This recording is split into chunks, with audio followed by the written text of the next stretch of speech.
بسم اللہ الرحمن الرحیم۔ شروع اللہ کا نام لے کر جو بڑا مہربان اور نہایت رحم کرنے والا ہے۔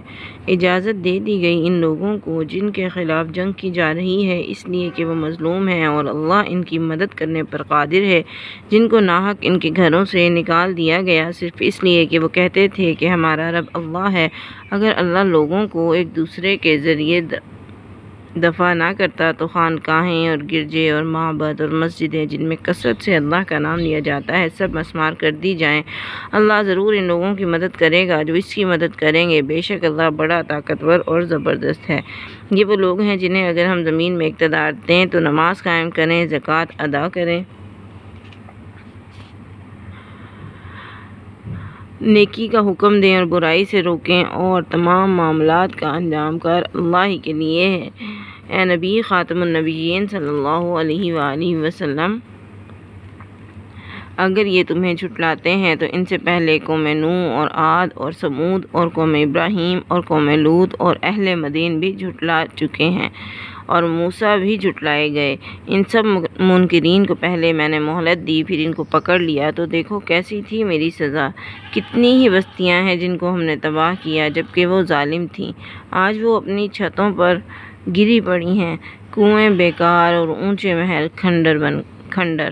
کیا یہ لوگ زمین میں چلے پھرے نہیں کہ ان کے ایسے دل ہوتے جن سے یہ سمجھتے، اور ان کے ایسے کان ہوتے جن سے یہ سنتے؟ حقیقت یہ ہے کہ آنکھیں اندھی نہیں ہوتی مگر دل اندھے ہو جاتے ہیں جو سینوں میں ہیں۔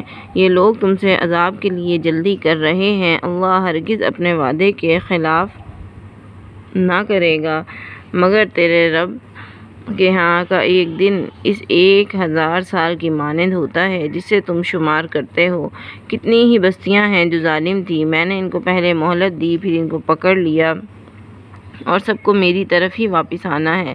اے محمد خاتم النبیین صلی اللہ علیہ وآلہ وسلم، کہہ دو میں تو تمہارے لیے واضح طور پر خبردار کرنے والا ہوں۔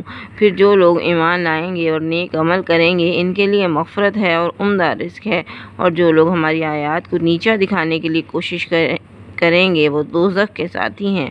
اور ہم نے تم سے پہلے کوئی رسول اور نبی نہیں بھیجا مگر یہ ضرور ہوا کہ جب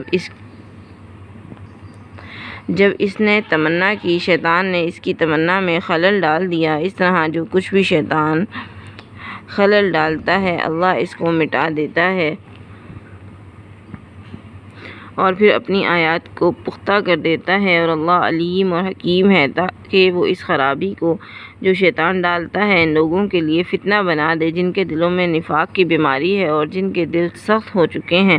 یہ حقیقت یہ ہے کہ یہ ظالم لوگ دور کی مخالفت میں مبتلا ہیں، اور تاکہ وہ لوگ جن کو علم دیا گیا ہے جان لیں کہ یہ حق ہے تیرے رب کی طرف سے، اور وہ اس پر ایمان لائیں اور ان کے دل اس کے آگے جھک جائیں۔ بے شک اللہ سیدھے راستے کی طرف ان لوگوں کی رہنمائی کرتا ہے جو ایمان لائے ہیں، لیکن جن لوگوں نے کفر کیا ہے وہ تو اس کی طرف سے شک ہی میں پڑے رہیں گے یہاں تک کہ ان پر قیامت اچانک آ جائے یا ان پر ایک منحوس دن کا عذاب آ جائے۔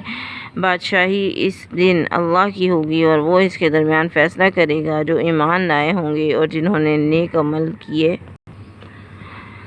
ہوں گے وہ نعمت بھری جنتوں میں جائیں گے، اور جنہوں نے کفر کیا ہوگا اور ہماری آیات کو جھٹلایا ہوگا انہی لوگوں کے لیے رسوا کرنے والا عذاب ہوگا۔ اور جن لوگوں نے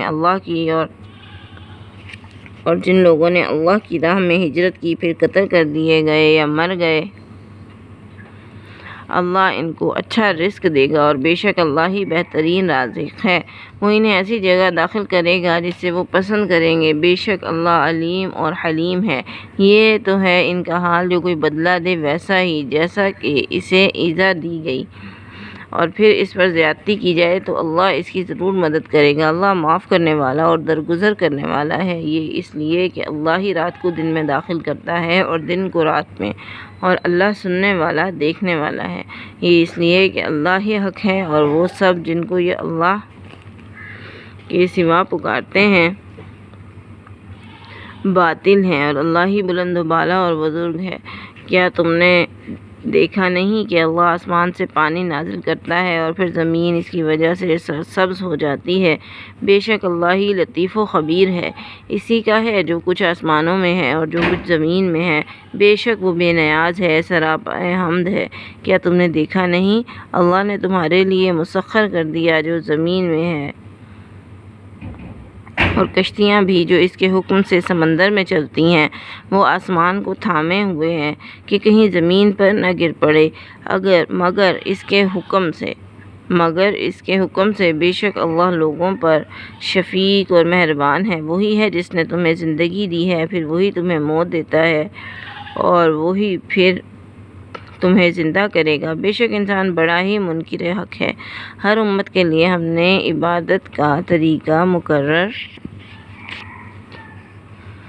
کیا ہے جس کے مطابق وہ عبادت کرتے ہیں۔ بس اے محمد خاتم النبیین صلی اللہ علیہ وآلہ وسلم، وہ اس معاملے میں تم سے جھگڑا نہ کریں۔ تم اپنے رب کی طرف دعوت دو، بے شک تم سیدھے اور صحیح راستے پر ہو۔ اگر وہ تم سے جھگڑیں تو کہہ دو کہ اللہ خوب جانتا ہے جو کچھ تم کر رہے ہو۔ اللہ قیامت کے دن تمہارے درمیان فیصلہ کرے گا ان باتوں کے بارے میں جن میں تم اختلاف کرتے رہے تھے۔ کیا تم نہیں جانتے کہ اللہ ان سب چیزوں کو جو آسمان اور زمین میں ہیں جانتا ہے؟ یہ سب کچھ ایک کتاب میں درج ہے اور یہ اللہ کے لیے بالکل آسان ہے۔ یہ لوگ اللہ کے سوا ان کی عبادت کر رہے ہیں جن کے لیے اللہ نے کوئی دلیل نازل نہیں کی، جن کے بارے میں ان کو کوئی علم نہیں ہے۔ ان ظالموں کے لیے کوئی مددگار نہیں ہے، اور جب ان کو ہماری واضح آیات سنائی جاتی ہیں تو تم ان لوگوں کے چہروں پر جنہوں نے کفر کیا ہے صاف طور پر کراہت دیکھتے ہو۔ وہ قریب ہوتے ہیں کہ ان لوگوں پر حملہ کر دیں جو انہیں ہماری آیات سناتے ہیں۔ ان سے کہو کیا میں بتاؤں تمہیں اس سے بھی بدتر چیز؟ آگ۔ اللہ نے اس کا وعدہ کیا ہے ان لوگوں سے جنہوں نے کفر کیا ہے، اور وہ بہت برا ٹھکانہ ہے۔ لوگوں، ایک مثال بیان کی جاتی ہے، اسے غور سے سنو۔ جن معبودوں کو تم اللہ کے سوا پکارتے ہو وہ ایک مکھی بھی پیدا نہیں کر سکتے، خواہ وہ سب اس کے لیے جمع ہو جائیں، اور اگر مکھی ان سے کوئی چیز چھین لے جائے تو اسے چھڑا نہیں سکتے۔ چاہنے والا بھی کمزور ہے اور جسے چاہا گیا ہے وہ بھی۔ ان لوگوں نے اللہ کی قدر ہی نہ پہچانی جیسا کہ اس کی قدر پہچاننے کا حق ہے۔ بے شک اللہ ہی قوت والا اور زبردست ہے۔ اللہ فرشتوں میں سے بھی پیغام رساں منتخب کرتا ہے اور انسانوں میں سے بھی۔ وہ سمیع و بصیر ہے، وہ جانتا ہے جو کچھ ان کے سامنے ہے اور جو کچھ ان سے اوجھل ہے، اور سارے معاملات اللہ ہی کی طرف رجوع ہوتے ہیں۔ لوگوں جو ایمان لائے ہو، رکوع اور سجدہ کرو اور اپنے رب کی عبادت کرو، رکوع اور سجدہ کرو، اپنے رب کی عبادت کرو اور نیک کام کرو، شاید کہ تم کامیاب ہو جاؤ۔ اللہ کی راہ میں جہاد کرو جیسا کہ جہاد کرنے کا حق ہے۔ اس نے تمہیں اس کام کے لیے چن لیا ہے اور دین میں تم پر کوئی تنگی نہیں رکھی۔ اپنے باپ ابراہیم کی ملت پر قائم ہو جاؤ۔ اللہ نے اس سے پہلے بھی تمہارا نام مسلم رکھا ہے اور اس قرآن میں بھی، تاکہ رسول تم پر گواہ ہوں اور تم لوگوں پر۔ پس نماز قائم کرو، زکوٰۃ دو اور اللہ کا دامن تھام لو۔ وہ ہے تمہارا مولا، بہت ہی اچھا مولا اور بہت ہی اچھا مددگار۔ صدق اللہ العظیم۔